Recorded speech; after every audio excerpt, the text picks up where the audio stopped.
and welcome to Long Live the Queen, where we talk about the women who made history. And by we, I mean the royal we, because it's just me.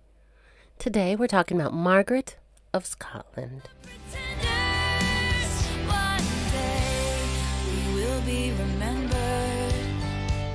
Margaret of Scotland came into the world on December 25th, 1424, under a frosty Scottish sky, born on the first day of Christmas. No pressure. As the firstborn of King James I of Scotland and his English queen, Joan Beaufort, Margaret was a dynastic diamond from day one. Her mom, Joan, has her own episode, by the way. Check that out to see how she snagged King James. He was a hostage turned heartthrob in a medieval rom-com. James and Joan had returned to Scotland in May 1424, crowned at Scone in a blaze of tartan and triumph. Joan was newly pregnant, and the court held its breath for a male heir. But when Margaret arrived on Christmas Day, a girl.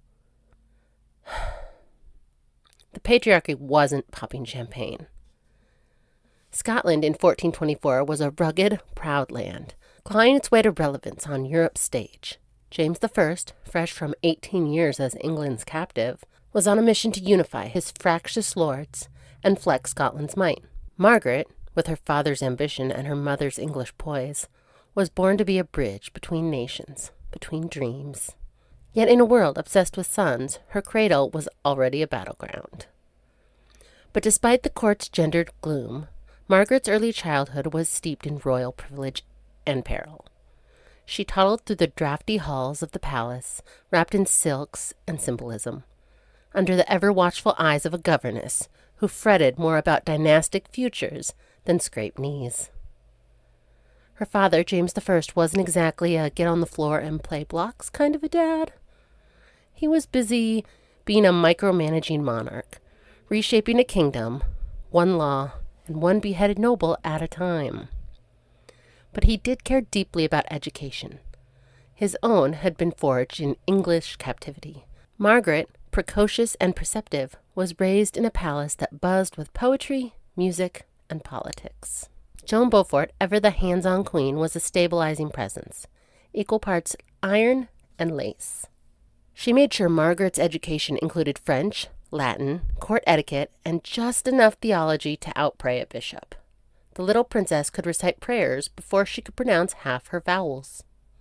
But this wasn't just schooling, it was training. From the moment Margaret could hold a quill, she was being molded for marriage, for diplomacy, for sacrifice.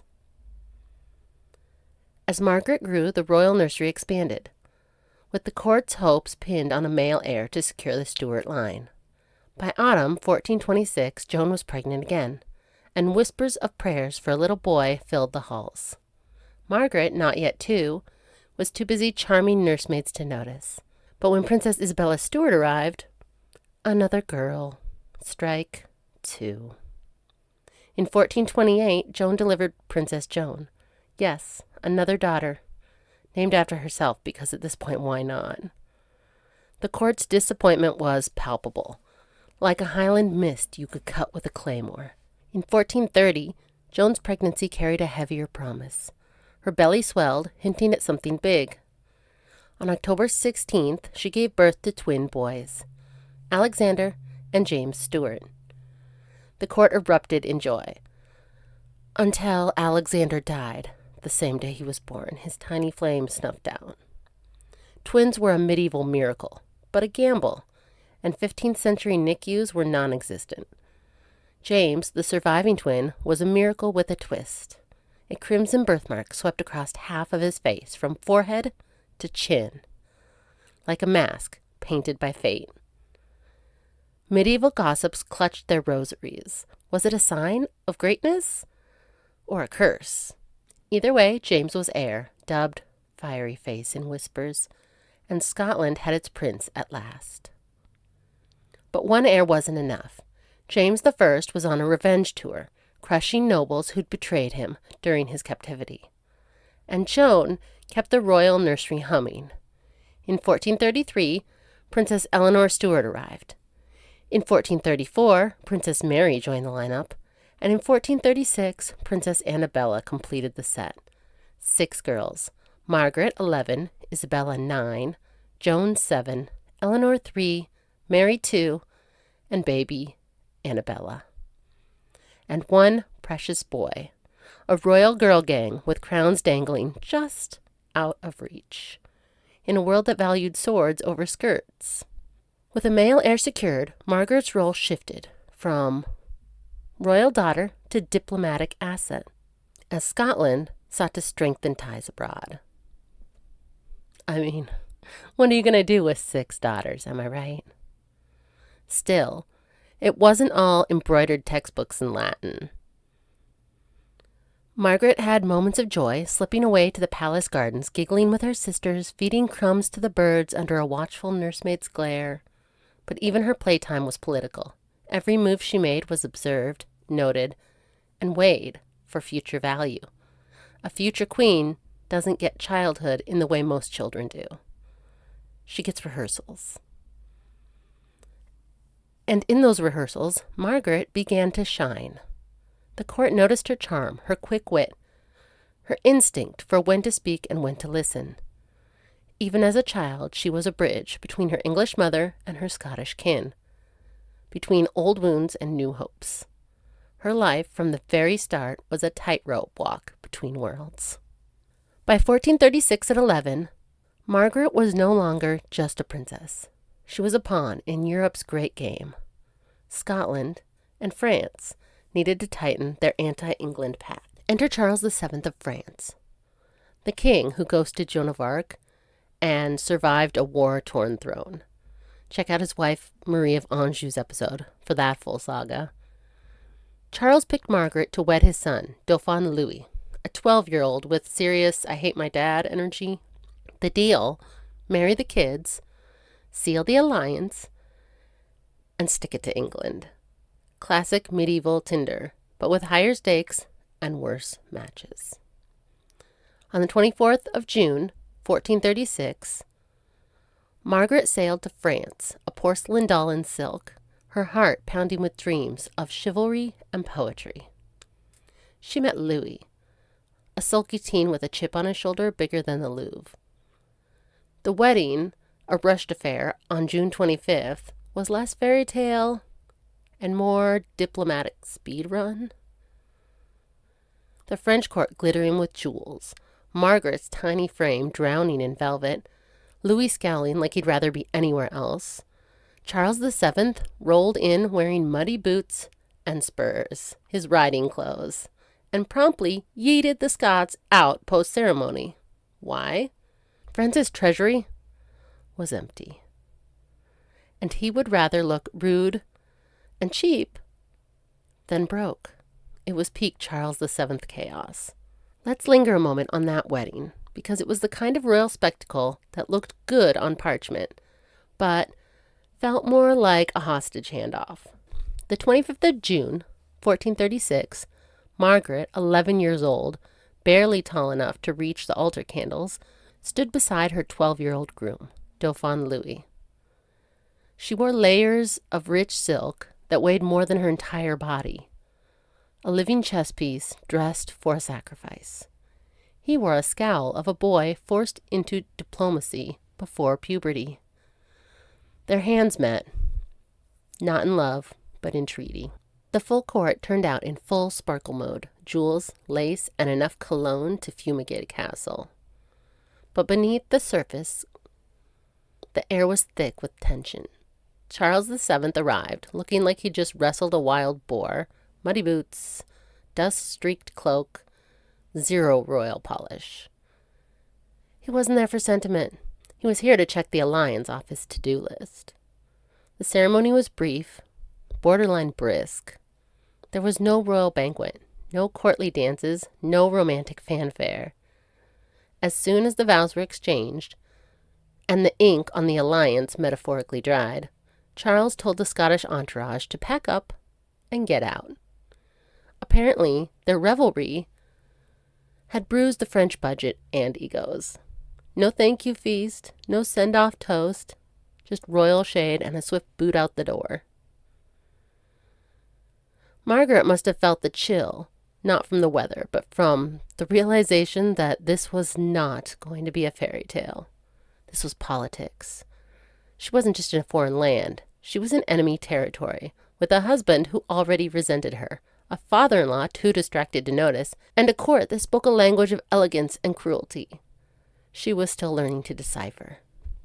And just like that, the fairy tale ended before it began. With the ink barely dry on their vows, Margaret stepped into the French court, not as a bride, basking in newlywed bliss, but as a stranger, trying to survive in silk. Once the wedding vows were spoken, Margaret faced the challenge of carving out a place in a foreign court far from home. Royal doctors, with the wisdom of medieval WebMD, advised the young couple to hold off on consummating the marriage. 11 and 12 were too young, even by 15th century standards. Margaret, fluent in French and dazzling with her wit, tried to charm the court. But Louis, he was giving zero husband vibes, avoiding her like she was a pop quiz. Margaret, alone in a foreign land, turned to her true love, poetry. Her verses, sharp and soulful, were said to be fire. Sadly, Louis allegedly burned them after her death, robbing us of her medieval mixtape. The audacity. Margaret was a vision, lovely, gracious, and a beauty that turned heads, and a mind that spun rhymes like silk. But the French court was a viper's nest, and she was the odd one out. Her Scottish accent, her earnest faith, her bookish ways, they marked her as odd. She wasn't flirty like the French ladies, or mysterious like Charles' mistress Agnes Sorel, who strutted in with her one breast-out dress, stealing the spotlight like France's first real housewife. Agnes didn't need to shade Margaret directly. Her glow-up was shade enough, making our poet princess feel like an awkward foreign cousin. Despite her isolation, Margaret found allies in French court, though their support came with complications. King Charles VII was smitten with Margaret. He called her charming, maybe slipped her extra tarts at feasts, treating her like the daughter he wished Louis would appreciate. Queen Marie of Anjou, a maternal rock, took Margaret under her wing, adjusting her crown and offering her rare warmth in a cold court. But this affection was a double-edged sword. Louis, nursing a grudge against his father, loathed anyone Charles liked. Margaret, caught in their family feud, was collateral damage. She was Charles and Marie's golden girl, but Louis's ghosted wife, and Agnes's potential frenemy. It was a courtly love triangle with no winners, only whispers. The rumors swirled like smoke. Margaret was too cold, too passionate, too smart, too strange. She read too much, prayed too much, ate too little. Some whispered she was barren, others that she was wanton, a medieval slut-shaming classic. Her childlessness was a diplomatic disaster. No heir meant no leverage, and the court's patience was thinner than her waist. Margaret, terrified of a pregnancy, reportedly laced her corsets tighter than a Kardashian waist trainer, munched green apples, and sipped vinegar like it was medieval birth control. Louis, avoiding her bed like it was cursed, didn't help.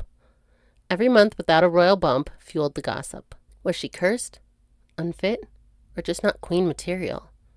The pressure was crushing, feeding her spiraling depression. As Margaret grappled with courtly pressures, a devastating blow from Scotland deepened her despair. 8 months after her wedding, in February 1437, a thunderbolt struck. Margaret's father, King James I, was dead, murdered at 32 in a plot that sounds like a gritty crime drama. If you caught Joan Beaufort's episode, you know the horror show. For the uninitiated, here's the scoop.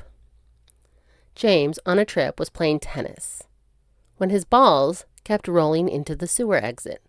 He ordered it boarded up. Foreshadowing alert. Remember that.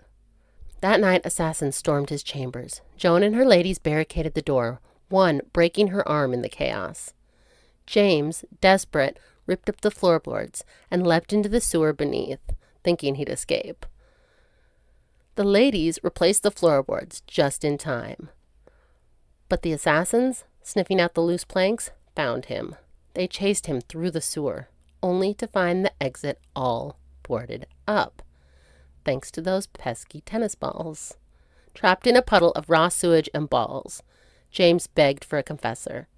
The assassins, they hard passed. They stabbed him in the sewer, leaving Joan injured but alive. She fled to her 6-year-old son, the new King James II, now king with his fiery face. The news hit 12-year-old Margaret in France like a dagger. Her father, her anchor, was gone, killed in a sewer amongst his own tennis balls. Her mother, widowed and wounded, was fighting to protect young James II in Scotland, seething with rival lords. Louis, brooding and distant, offered no comfort. Margaret, a married child in a foreign court, was utterly alone. Her grief a silent scream. Margaret's isolation grew as turmoil in Scotland continued to unfold, pulling her further from her roots. By 1439, when Margaret was 15, word arrived from Scotland. Her mother Joan had remarried to Sir James Stuart, the Black Knight of Lorne. Same name as her first husband, the king. Totally new vibe, though. This guy's a knight. Joan clearly had a type, and that type was James Stuart's exclusively. But the honeymoon was short. A rival lord, Livingstone, arrested Joan and her new husband, releasing them only after they surrendered custody of young King James II. More on that in Joan's episode. In 1440, Joan and her Black Knight welcomed a new son, but joy was fleeting. That same year, the infamous Black Dinner went down, a real-life red wedding that inspired George R.R. Martin. James II, 10, and his noble friends, the Douglas brothers, were invited to dine. Mid-feast, a black bull's head was slammed onto the table, a sign of doom. The Douglas boys were dragged out and beheaded, their blood staining the floor as James watched, traumatized. Scotland was a brutal chessboard, and Margaret, far away, could only mourn her brother's lost innocence. Joan had 2 more sons with her Black Knight, but in July 1445, at about 40, she died. Margaret was 20. She was shattered, her last tether to home severed, just 32 days before her own end. Amid personal loss and courtly struggles, Margaret's faith became her refuge, though it set her further apart. Margaret wasn't just a poet. She was a walking saint. Her faith, a blazing shield against the French court's venom. Daily masses, alms for the poor, a rosary clutched tighter than her corset, she was auditioning for heaven. Her pilgrimages weren't photo ops. They were her soul's refuge. A way to rise above the whispers, calling her cold, odd, or worse. But her piety was a paradox.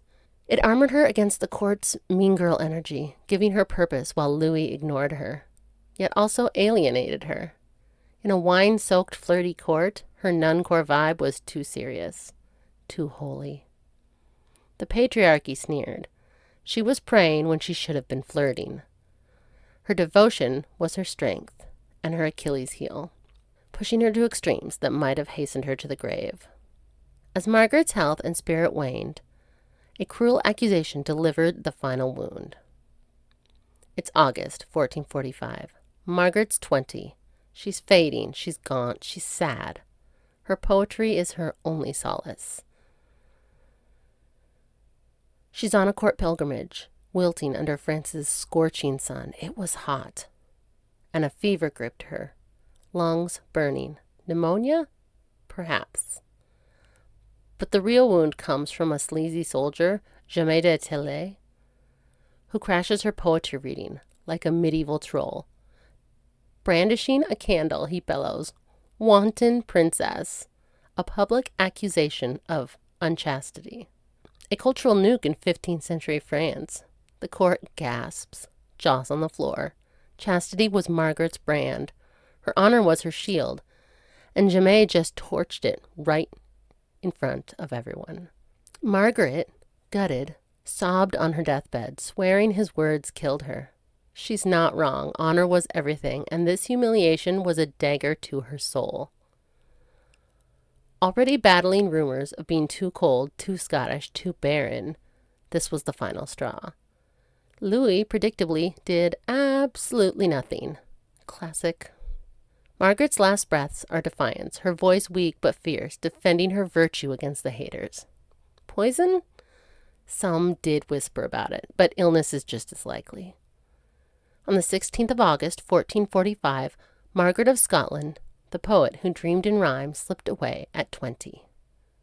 Her verses, allegedly, burned by Louis's cruel hand. Her final act was a middle finger to the court that broke her. Though her life ended, Margaret's legacy endured. Echoing through Scotland's history, Margaret left no children, no crown, but her story echoes like a mournful ballad. Her marriage put Scotland on Europe's map, a flex that screamed, "We're more than kilts and castles." In Scotland, her death fueled anti-English fire. Chroniclers painted her as a martyr, a sweet princess wronged by snooty France. Her lost verses, burned and forgotten, made her a legend in whispers, a ghost haunting every tale of a princess sent far from home. France forgot her, but in Scotland, she's the sister mourned, the queen who could have been, her fiery-faced brother carrying her memory into battle. Margaret of Scotland was too bright for France, too soft for their games, her heart a battlefield of faith and sorrow. No kids, no throne, but her story is a gut-punch reminder of what dynastic marriages can cost. A young woman's dreams drown in a sea of whispers and neglect. You can share your thoughts with me at longlivethequeenpodcast@gmail.com or slide into my DMs on Facebook or Instagram at longlivethequeenpodcast, or join the royal court on Patreon for ad-free episodes and bonus content. The link is in the show description. On Thursdays, we dust off vintage episodes. Don't miss it. Long live to all the queens out there, and until next time, bye. You'll be remembered.